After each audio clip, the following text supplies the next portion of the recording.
ಚಿನ್ನದ ನಾಗಾಲೋಟಕ್ಕೆ ಬಿತ್ತ ಬ್ರೇಕ್. ದಿಢೀರ್ ಕುಸಿತ ಕಂಡ ಬಂಗಾರದ ಬೆಲೆ. ವಿಜಯ ಕರ್ನಾಟಕ ವೆಬ್ ವೀಕ್ಷಕರಿಗೆ ನಮಸ್ಕಾರ. ನಾನು ಶಿವಮೂರ್ತಿ ಸರ್ವಾ. ದಾಖಲೆಗಳ ಮೇಲೆ ದಾಖಲೆ ಬರೆದು ಸಾರ್ವಕಾಲಿಕ ಗರಿಷ್ಠ ಮಟ್ಟಕ್ಕೇರಿ ಆಭರಣ ಪ್ರಿಯರನ್ನ ಬೆಚ್ಚು ಬೀಳಿಸಿದ ಬಂಗಾರ ಮತ್ತು ಬೆಳ್ಳಿಯ ಬೆಲೆಗಳು ಇದೀಗ ಪಾತಾಳಕ್ಕೆ ಕುಸಿತಾ ಇವೆ.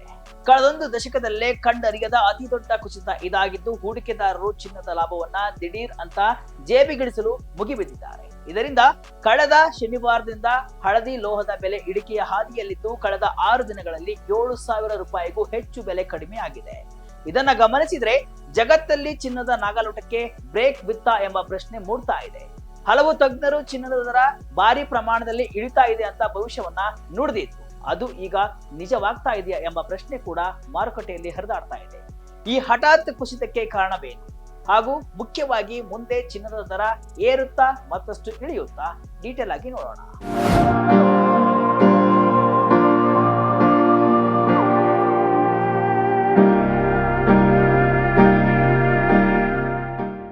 ಹೌದು, ಚಿನ್ನದ ಕನಸನ್ನ ಮಿಡಲ್ ಕ್ಲಾಸ್ ಜನ ಬಿಟ್ಟೇ ಬಿಟ್ಟಿದ್ರು. ಅಷ್ಟರ ಮಟ್ಟಿಗೆ ಗೋಲ್ಡ್ ರೇಟ್ ಏರಿಕೆ ಕಂಡಿತ್ತು. ಬರೀ ಏರಿಕೆಯಲ್ಲ, ಸಾರ್ವಕಾಲಿಕ ದಾಖಲೆಯನ್ನೇ ಸೃಷ್ಟಿ ಮಾಡಿತ್ತು. ಬಂಗಾರದ ದರ ನೋಡಿ ಇನ್ನು ನಾವು ಚಿನ್ನವನ್ನ ತಗೊಂಡಂಗೆ ಬಿಡಿ ಅಂತ ಜನ ಅಂದುಕೊಳ್ತಾ ಇದ್ರು. ಆದರೆ ಈಗ ಚಿನ್ನದ ದರ ಕುಸಿತ ಕಾಣ್ತಾ ಇದೆ. ವಾರದ ಆರಂಭದಲ್ಲಿ ಐತಿಹಾಸಿಕ ಏರಿಕೆ ಕಂಡಿದ್ದ ಚಿನ್ನ ಮತ್ತು ಬೆಳ್ಳಿಯ ದರಗಳು ಗುರುವಾರವೂ ತಮ್ಮ ಕುಸಿತವನ್ನ ಮುಂದುವರಿಸಿವೆ. ಇದು ಕಳೆದ ಕೆಲವು ವರ್ಷಗಳಲ್ಲೇ ಕಂಡುಬಂದ ಅತ್ಯಂತ ತೀವ್ರವಾದ ಬೆಲೆ ಇಳಿಕೆಯಾಗಿದೆ. ನಿರಂತರ ಏರಿಕೆಯ ನಂತರ ಹೂಡಿಕೆದಾರರು ಲಾಭ ಮಾಡಿಕೊಳ್ಳಲು ಚಿನ್ನದ ಮೇಲಿನ ಹೂಡಿಕೆಯನ್ನ ಮಾರ್ತಾ ಇರುವುದು ಮತ್ತು ಜಾಗತಿಕ ಮಾರುಕಟ್ಟೆಯ ದೌರ್ಬಲ್ಯ ಈ ಕುಸಿತಕ್ಕೆ ಪ್ರಮುಖ ಕಾರಣವಾಗಿದೆ. ಗುರುವಾರ 10 ಗ್ರಾಂ 24 ಕ್ಯಾರೆಟ್ ಚಿನ್ನಕ್ಕೆ 4,690 ರೂಪಾಯಿ ಕುಸಿತವನ್ನ ಕಂಡಿದ್ದು, ಬಂಗಾರ ಪ್ರಿಯರು ಫುಲ್ ಖುಷಿಯಾಗಿದ್ದಾರೆ. ಇದು ಕಳೆದೊಂದು ದಶಕದಲ್ಲೇ ಅತ್ಯಂತ ದೊಡ್ಡ ದೈನಂದಿನ ಕುಸಿತ ಎನ್ನಲಾಗಿದೆ. ಅಕ್ಟೋಬರ್ 18ರಿಂದ ಚಿನ್ನದ ಬೆಲೆ ಇಳಿಕೆ. ಗುರುವಾರ ಒಂದೇ ದಿನ 4,000+ ರೂಪಾಯಿ ಕುಸಿತ. ಅಕ್ಟೋಬರ್ 18ರಿಂದ ಚಿನ್ನದ ಬೆಲೆ ಇಳಿಕೆಯ ಹಾದಿಯಲ್ಲಿದ್ದು, ದೀಪಾವಳಿ ಬಳಿಕವೂ ಕೂಡ ಇಳಿಕೆಯನ್ನ ಮುಂದುವರಿಸಿದೆ. ಗುರುವಾರ ಒಂದೇ ದಿನ 4,000 ರೂಪಾಯಿಗೂ ಹೆಚ್ಚು ಇಳಿಕೆಯಾಗಿದೆ. 24 ಕ್ಯಾರೆಟ್ ಗೋಲ್ಡ್ 10 ಗ್ರಾಂಗೆ 4,690 ರೂಪಾಯಿ ಇಳಿದಿದ್ದು, 1,26,053 ರೂಪಾಯಿ ಆಗಿದೆ. 10 ಗ್ರಾಂ 22 ಕ್ಯಾರೆಟ್ ಗೋಲ್ಡ್ 4,300 ರೂಪಾಯಿ ಇಳಿದಿದ್ದು, 1,15,563 ರೂಪಾಯಿ ಆಗಿದೆ. ಇದು ಮುಂದುವರಿಯುವ ಲಕ್ಷಣಗಳು ಕೂಡ ಕಾಣ್ತಾ ಇದೆ.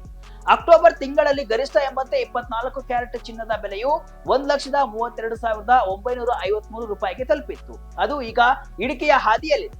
ಇನ್ನು ಇದೇ ಸಮಯದಲ್ಲಿ ಪ್ರಮುಖ ಕರೆನ್ಸಿಗಳ ವಿರುದ್ಧ ಡಾಲರ್ ಸೂಚ್ಯಂಕವು -0.1 ಏರಿಕೆ ಕಂಡಿದೆ. ಈ ರೀತಿ ಡಾಲರ್ ಬಲಗೊಂಡಾಗ ಇತರೆ ಕರೆನ್ಸಿಗಳನ್ನ ಹೊಂದಿರುವವರಿಗೆ ಚಿನ್ನ ದುಬಾರಿಯಾಗುತ್ತೆ. ಇದು ಬೇಡಿಕೆಯನ್ನ ಕಡಿಮೆ ಮಾಡುತ್ತೆ. ಬೇಡಿಕೆ ಕಡಿಮೆ ಆದಾಗ ಆಟೋಮೆಟಿಕ್ ಆಗಿ ಚಿನ್ನದ ದರ ಇಳಿಕೆ ಆಗುತ್ತೆ. ಅಮೆರಿಕದ ಹಣದುಬ್ಬರ ಡೇಟಾ ಮೇಲೆ ಕಣ್ಣು. ಫೆಡರಲ್ ರಿಸರ್ವ್ ಬಡ್ಡಿ ದರ ಕಡಿತವಾಗುತ್ತಾ?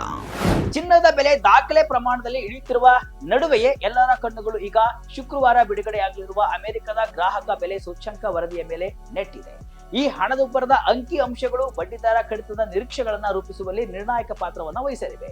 ಹೂಡಿಕೆದಾರರು ಈಗಾಗಲೇ ಮುಂದಿನ ವಾರದ ಫೆಡರಲ್ ರಿಸರ್ವ್ ಸಭೆಯಲ್ಲಿ 25 ಬೇಸಿಸ್ ಪಾಯಿಂಟ್ ಬಡ್ಡಿದರ ಕಡಿತವನ್ನ ನಿರೀಕ್ಷೆಯನ್ನ ಮಾಡಿದ್ದಾರೆ.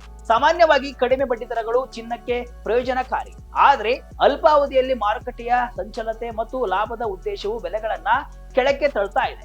ಸದ್ಯಕ್ಕೆ ಬಂಗಾರದ ಬೆಲೆಯ ಸಪೋರ್ಟ್ಗಳು ಒಂದೊಂದೇ ಕುಸಿತಾ ಇದ್ದು, ದರ ಇಳಿಕೆಗೆ ಕಾರಣವಾಗಿದೆ ಎನ್ನಲಾಗಿದೆ. ಇದು ಮುಂದೆ ಮತ್ತಷ್ಟು ಇಳಿಕೆಗೂ ಕಾರಣವಾಗಬಹುದು ಅಂತ ಹೇಳಲಾಗ್ತಿದೆ. ಚಿನ್ನದ ಬೆಲೆ ಹಠಾತ್ ಕುಸಿತಕ್ಕೆ ಕಾರಣಗಳೇನು? ಟ್ರಂಪ್ ಜಿನ್ಪಿಂಗ್ ಸ್ನೇಹಕ್ಕೆ ಮಾರ್ಕೆಟ್ ಉಲ್ಟಾ. ಇನ್ನು ಏರಿಕೆಯ ಹಾದಿಯಲ್ಲಿದ್ದ ಚಿನ್ನದ ಬೆಲೆಯ ಹಠಾತ್ ಕುಸಿತಕ್ಕೆ ಕಾರಣಗಳೇನು ಎಂಬುದನ್ನು ಗಮನಿಸಿದರೆ ಪ್ರಾಫಿಟ್ ಬುಕ್ಕಿಂಗ್ ಪ್ರಮುಖ ಅಂಶವಾಗುತ್ತೆ. ಈ ವರ್ಷ ಚಿನ್ನದ ಬೆಲೆ ಸುಮಾರು 56% ರಿಂದ 65% ಏರಿಕೆಯಾಗಿದೆ. ಇದರ ಲಾಭವನ್ನ ಪಡೆಯಲು ಹೂಡಿಕೆದಾರರು ಚಿನ್ನದ ಮಾರಾಟಕ್ಕೆ ಮುಂದಾಗಿದ್ದಾರೆ. ಇದು ಚಿನ್ನದ ಮೇಲಿನ ಬೇಡಿಕೆಯನ್ನ ತಗ್ಗಿಸಿದ್ದು, ಬಂಗಾರದ ಬೆಲೆ ಇಳಿಕೆಗೆ ಕಾರಣವಾಗಿದೆ. ಇದರ ಜೊತೆ ಜಾಗತಿಕ ಉದ್ವಿಗ್ನತೆ ಹಂತ ಹಂತವಾಗಿ ತಣ್ಣಗಾಗ್ತಾ ಇದೆ. ಅಮೆರಿಕದ ಅಧ್ಯಕ್ಷ ಡೊನಾಲ್ಡ್ ಟ್ರಂಪ್ ಅವರು ಚೀನಾದ ಅಧ್ಯಕ್ಷ ಜಿನ್ ಪಿಂಗ್ ಅವರೊಂದಿಗೆ ವ್ಯಾಪಾರ ಒಪ್ಪಂದದ ನಿರೀಕ್ಷೆಯಲ್ಲಿದ್ದಾರೆ ಅಂತ ಹೇಳಿರುವುದು ಮಾರುಕಟ್ಟೆಯ ಭಾವನೆಗಳನ್ನ ಬದಲಾಗುವಂತೆ ಮಾಡಿದೆ. ಇದು ಚಿನ್ನದಂತಹ ಸುರಕ್ಷಿತ ಹೂಡಿಕೆಯ ಮೇಲಿನ ಆಕರ್ಷಣೆಯನ್ನ ಕಡಿಮೆ ಮಾಡಿದ್ದು, ಇಕ್ವಿಟಿ ಮೇಲೆ ಹೂಡಿಕೆ ಮಾಡಲು ಹೂಡಿಕೆದಾರರನ್ನ ಪ್ರೇರೇಪಿಸಿದೆ. ಇದರ ಜೊತೆ ಡಾಲರ್ ಮೌಲ್ಯ ಹೆಚ್ಚಾಗುತ್ತಿರುವುದು ಕೂಡ ಚಿನ್ನದ ಬೆಲೆಗೆ ಹೊಡೆತ ನೀಡಿದ್ದು ಬಂಗಾರದ ಬೆಲೆ ಗಣನೀಯ ಪ್ರಮಾಣದಲ್ಲಿ ಇಳಿಕೆಯಾಗಲು ಕಾರಣವಾಗಿದೆ. ಭಾರತದಲ್ಲಿ ಹಬ್ಬದ ನಂತರ ಭೌತಿಕ ಚಿನ್ನಕ್ಕೆ ಬೇಡಿಕೆ ಕುಸಿದಿರುವುದು ಕೂಡ ಚಿನ್ನದ ದರ ಇಳಿಯಲು ಕಾರಣವಾಗ್ತಾ ಇದೆ. ಜಾಗತಿಕ ಮಟ್ಟದಲ್ಲಿ ಚಿನ್ನದ ಓಟ ನಿಲ್ತಾ, ಬೆಳ್ಳಿ, ಪ್ಲಾಟಿನಂ, ಪಲ್ಲಾಡಿಯಂಗಳ ಬೆಲೆ ಕುಸಿತ. ಈ ಬೆಳವಣಿಗೆಗಳನ್ನ ಗಮನಿಸಿದ್ರೆ ಚಿನ್ನದ ಓಟ ನಿಲ್ತಾ ಎಂಬ ಪ್ರಶ್ನೆ ಬರುತ್ತೆ. ಆದ್ರೆ ತಜ್ಞರ ಪ್ರಕಾರ ಈ ಕುಸಿತವು ಚಿನ್ನದ ಓಟದ ಅಂತ್ಯವಲ್ಲ, ಬದಲಾಗಿ ತೀವ್ರ ಏರಿಕೆಯ ನಂತರದ ಒಂದು ತಾತ್ಕಾಲಿಕ ವಿರಾಮ. ಯುದ್ಧದ ಭೀತಿ, ಆರ್ಥಿಕ ಹಿಂಜರಿತ ಮತ್ತು ಕೇಂದ್ರ ಬ್ಯಾಂಕ್ಗಳ ಬೃಹತ್ ಖರೀದಿಯಿಂದ ಈ ವರ್ಷ ಚಿನ್ನವು 65% ಹೆಚ್ಚು ಏರಿಕೆ ಕಂಡಿತ್ತು. ಈಗ ಉದ್ವಿಗ್ನತೆ ಕಡಿಮೆ ಆಗ್ತಾ ಇದ್ದಂತೆ ಅದರ ಬೇಡಿಕೆ ತಾತ್ಕಾಲಿಕವಾಗಿ ತಗ್ಗಿದೆ. ಆದಾಗ್ಯೂ ಅಮೆರಿಕದ ಫೆಡರಲ್ ರಿಸರ್ವ್ ನಿರೀಕ್ಷೆಯಂತೆ ಬಡ್ಡಿ ದರಗಳನ್ನು ಕಡಿತಗೊಳಿಸಿದ್ರೆ ಮತ್ತು ಜಾಗತಿಕ ಅನಿಶ್ಚಿತತೆಗಳು ಮುಂದುವರಿದ್ರೆ ದೀರ್ಘಾವಧಿಯಲ್ಲಿ ಚಿನ್ನದ ದರ ಮತ್ತೆ ಏರುವ ಸಾಧ್ಯತೆ ಇದೆ. ಇನ್ನು ಚಿನ್ನದ ದೌರ್ಬಲ್ಯವು ಬೆಳ್ಳಿ, ಪ್ಲಾಟಿನಂ ಮತ್ತು ಪಲ್ಲಾಡಿಯಂಗಳ ಮೇಲೂ ಪರಿಣಾಮ ಬೀರಿದ್ದು ಅವು ಕೂಡ ಕೊಂಚ ಕುಸಿತ ಕಂಡಿವೆ. 70,000ಕ್ಕೆ ಇಳಿಯುತ್ತಾ ಚಿನ್ನದ ಬೆಲೆ. ಬಂಗಾರದ ಬಗ್ಗೆ ತಜ್ಞರ ಭವಿಷ್ಯ ನಿಜವಾಗುತ್ತಾ? ಇನ್ನು ಅಮೆರಿಕದ ಸಿಟಿ ರಿಸರ್ಚ್ ನ ಜಾಗತಿಕ ಸರಕುಗಳ ಮುಖ್ಯಸ್ಥ ಮ್ಯಾಕ್ಸ್ ಲೈಟನ್ ಈ ಹಿಂದೆಯೇ ಚಿನ್ನದ ಬೆಲೆಯ ಭಾರಿ ಇಳಿಕೆಯ ಭವಿಷ್ಯವನ್ನ ನುಡಿದಿತ್ತು.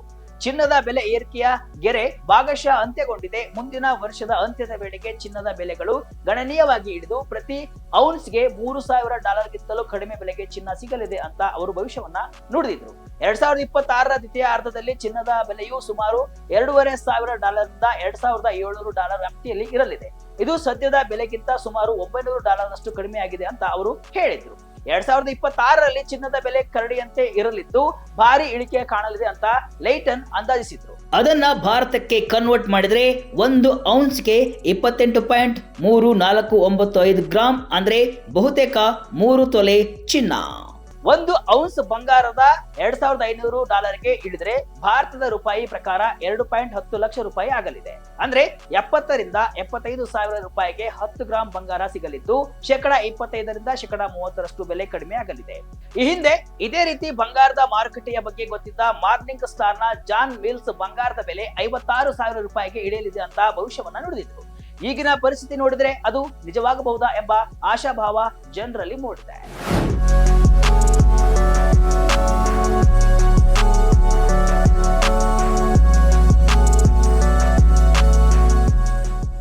ಒಟ್ನಲ್ಲಿ ದಾಖಲೆಯ ಏರಿಕೆ ಕಂಡಿದ್ದ ಚಿನ್ನದ ಮಾರುಕಟ್ಟೆ ಸದ್ಯ ಕರೆಕ್ಷನ್ ಸ್ಟೇಜ್ ನಲ್ಲಿದೆ. ಮುಂದೆ ಬಂಗಾರದ ಬೆಲೆಗಳಲ್ಲಿ ಮತ್ತಷ್ಟು ಏರಿಳಿತಗಳು ಕಂಡು ಬರಬಹುದು. ಹೂಡಿಕೆದಾರರು ಅಮೆರಿಕದ ಹಣದುಬ್ಬರ ಡೇಟಾ ಮತ್ತು ಫೆಡರಲ್ ಬ್ಯಾಂಕ್ ನ ನಿರ್ಧಾರಗಳಿಗಾಗಿ ಎಚ್ಚರಿಕೆಯಿಂದ ಕಾಯ್ತಾ ಇದ್ದಾರೆ. ಅದರ ಮೇಲೆ ಚಿನ್ನದ ಭವಿಷ್ಯ ನಿರ್ಧಾರವಾಗಲಿದೆ. ತಜ್ಞರು ಹೇಳಿದಂತೆ ಗೋಲ್ಡ್ ರೇಟ್ 70,000 ರೂಪಾಯಿ ಆಸುಪಾಸಿನ ಹತ್ತಿರ ಬರುತ್ತಾ ಎಂಬುದನ್ನ ಕಾದ್ ನೋಡೋಣ. ಈ ವಿಡಿಯೋವನ್ನ ನೀವು ಪೂರ್ತಿಯಾಗಿ ನೋಡಿದ್ರೆ ನಿಮಗೊಂದು ಪ್ರಶ್ನೆ: ಚಿನ್ನದ ಬೆಲೆಯ ದಿಢೀರ್ ಕುಸಿತಕ್ಕೆ ಕಾರಣವೇನು? ಆಪ್ಷನ್ ಎ ಜಾಗತಿಕ ಉದ್ವಿಗ್ನತೆ ಕಡಿಮೆ, option B profit booking, option C ಭಾರತದಲ್ಲಿ ಬೇಡಿಕೆ ಕುಸಿತ, ಆಪ್ಷನ್ ಡಿ ಮೇಲಿನ ಎಲ್ಲವೂ. ಸರಿಯಾದ ಉತ್ತರವನ್ನ ಕಮೆಂಟ್ ಮೂಲಕ ತಿಳಿಸಿ. ಇದಿಷ್ಟು ಇವತ್ತಿನ ವಿಶೇಷ. ಇದೇ ರೀತಿಯ ಹಲವು ವಿಶ್ಲೇಷಣೆ ಮಾಹಿತಿ ಅಷ್ಟೇ ಅಲ್ಲ, ಮನೋರಂಜನೆಯ ವಿಡಿಯೋಗಳಿಗಾಗಿ ವಿಜಯ ಕರ್ನಾಟಕ ವೆಬ್ಸೈಟ್, ಫೇಸ್ಬುಕ್ ಹಾಗೂ ಯೂಟ್ಯೂಬ್ ಪೇಜ್ ಅನ್ನ ಫಾಲೋ ಮಾಡಿ. ಧನ್ಯವಾದ.